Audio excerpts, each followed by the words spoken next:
আসসালামু আলাইকুম সম্মানিত দর্শক। বর্তমানে রাজনীতিতে এবং বাংলাদেশে একটা অধিক চর্চিত বিষয় হচ্ছে দৌড়। হ্যাঁ? এই নেতাদের পিছনে দৌড়। দৌড় বাংলাদেশের কোনো নূতন চ্যাপ্টার না, নূতন কোনো সাবজেক্ট না বা নূতন কোনো ইভেন্ট না। দৌড় বাংলাদেশের একটা ঐতিহ্য না, শুধু সারা পৃথিবীতে এই দৌড়ের আপনার প্রচলন আছে। আপনার বাংলাদেশের যে স্পোর্টসগুলো হয় স্কুল কলেজে এখানে দৌড় হয়। আন্তর্জাতিক পর্যায়ে যে আপনার প্রোগ্রাম আছে, স্পোর্টস ইভেন্টগুলো আছে ওখানে দৌড়ের ইভেন্ট আছে। এবং দৌড়ের ভিতরে অনেকগুলো ইভেন্ট আছে, 500 মিটার, 100 মিটার, 700, 1000 মিটার বিভিন্ন দৌড়। উইসেন বোল্ট আছে, খুব দৌড়ে চিতাবাঘের সাথে তুলনা করা হতো একসময় উইসেন বোল্টকে। মানে এই যে দৌড়, এই দৌড় একটা আমাদের স্পোর্টসের অংশ, কিন্তু সেই দৌড় এখন রাজনীতিতে ঢুকে গেছে। তো এর আগে দৌড় নামে একটা নাটক দেখছিলাম, এই মুশফিক ফারহানের একটা দৌড়।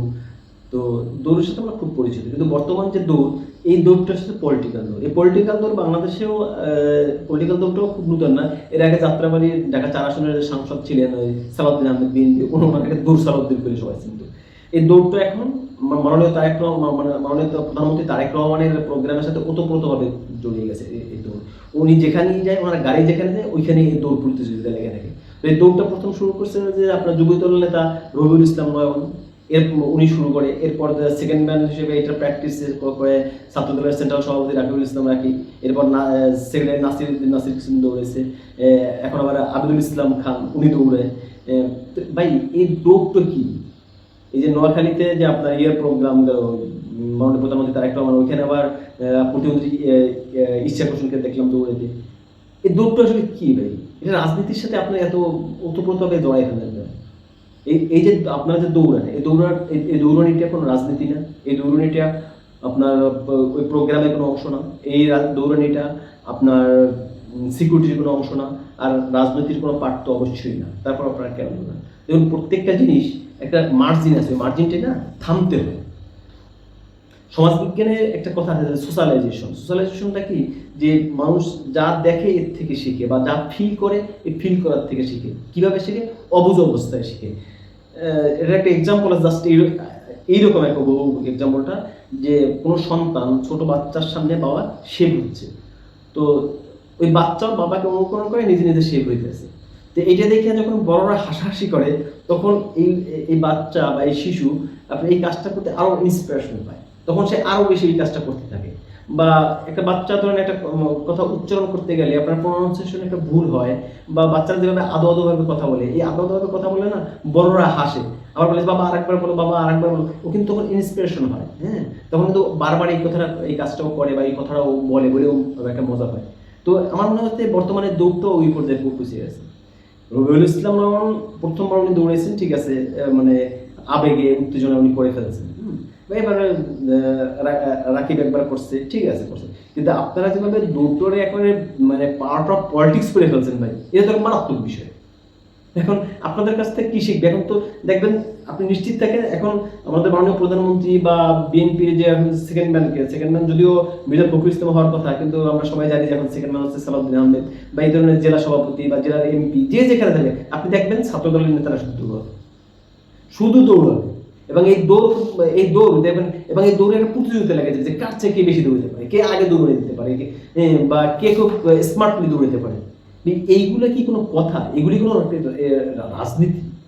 এগুলি মানে কোনো আনুগত্য হতে পারে? এই দৌড়ানোটা এই পৃথিবীর কোথাও নাই।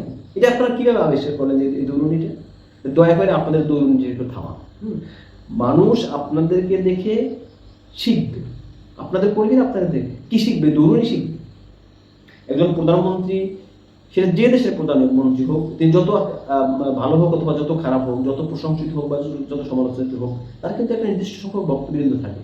উনি যেখানে যাবেন সেখানে প্রশাসনিক সাপোর্ট পাবেন, আপনার জনগণ রাস্তার পাশে দাঁড়াবে, হাত নাড়বে, এগুলো হচ্ছে সৌন্দর্য। কিন্তু আপনার যে দৌড়ান না, এই দৌড়ানিটা হচ্ছে একটা মানে রাজনীতির একটা তো না, এটা হচ্ছে নোংরা। আমার রিকোয়েস্ট করলাম আপনাদের দৌড়ানিটা একটু থামান। কারণ এখন জনগণ প্রধানমন্ত্রীর গাড়ি বহরের দিকে তাকাবে, না আপনার দৌড়ানির দিকে তাকাবে? এসএসএফ এর ডিসপ্লে দেখবে, না আপনার দিকে দৌড়াবে, বা আপনার দৌড়ানি দেখবে? কোনটা দেখবে ভাই? বা প্রধানমন্ত্রীর মানে হাত নাড়ানে দেখবে, নাকি আপনার দৌড়ানি দেখবে? প্রধানমন্ত্রীকে দেখে মানুষ অভিবাদন জানাবে, না আপনার দৌড়ানি লক্ষ্য করবে? কোনটা করবে? এই দৌড়ানিটা একটু বন্ধ করেন। এই দৌড়ানির রাজনীতির দরকার নেই ভাই। মাননীয় প্রধানমন্ত্রী তারেক রহমান যথেষ্ট জনপ্রিয় লোক বাংলাদেশে। এই মুহূর্তে মানে মানে আপনার আমি বলি নিঃসন্দেহে এই মুহূর্তে সেই সিঙ্গেল বডি অফ বাংলাদেশ, যে যার জনপ্রিয়তা পলিটিক্যাল পার্সনদের ভিতরে ম্যাক্সিমাম।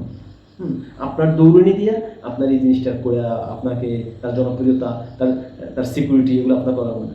মাননীয় প্রধানমন্ত্রীর সিকিউরিটির জন্য এসএসএফ আছে, আপনার ডিবি আছে, সিআইডি আছে, পুলিশ আছে, আপনার আর্মি আছে। হ্যাঁ, আপনার এই সিকিউরিটি দেওয়ার দরকার নেই। মাননীয় প্রধানমন্ত্রীকেও থাকতে, মানে আপনাদের এই নোংরামির জন্য মানে মানুষ প্রধানমন্ত্রীকে নিয়ে পর্যন্ত কথাবার্তা বলে যে এরা কি পলিটিক্স করে। আপনার আমাদের যে প্রিভিয়াস যে জেনারেশন ছিল, যাদের নেতৃত্ব ছিল ম্যাডাম খালেদা জিয়া, ওই তার সামনে কিছু থেকে দৌড়ায়নি, শেখ হাসিনার সামনে কিছু থেকে দৌড়ায়নি, বা তার আগে যদি আপনি বলেন প্রয়াত রাষ্ট্রপতি জিয়াউর রহমান বা বঙ্গবন্ধু শেখ মুজিবুর রহমান, বা তারও আগে যদি যান আপনার মাওলানা আব্দুল হামিদ খান ভাসানী, হাসান শরীফ সরওয়ার্দী বা শেরে বাংলাকে ফজলুল হক, ওই কারো কিছু তো মানুষের দৌড়ায় না। মানে আপনারা তাই কি প্রমাণ করতে চান? যাই হোক ভাই, আপনাদের দৌড়নির একটু থামান, জনগণকে একটু প্রধানমন্ত্রীকে দেখতে দিন, প্রধানমন্ত্রী গাড়ি বহর দেখতে দিন, প্রধানমন্ত্রীর অভিবাদন জানাইতে দিন, আপনাদের দৌড়টা একটু থামান। আল্লাহ হাফেজ।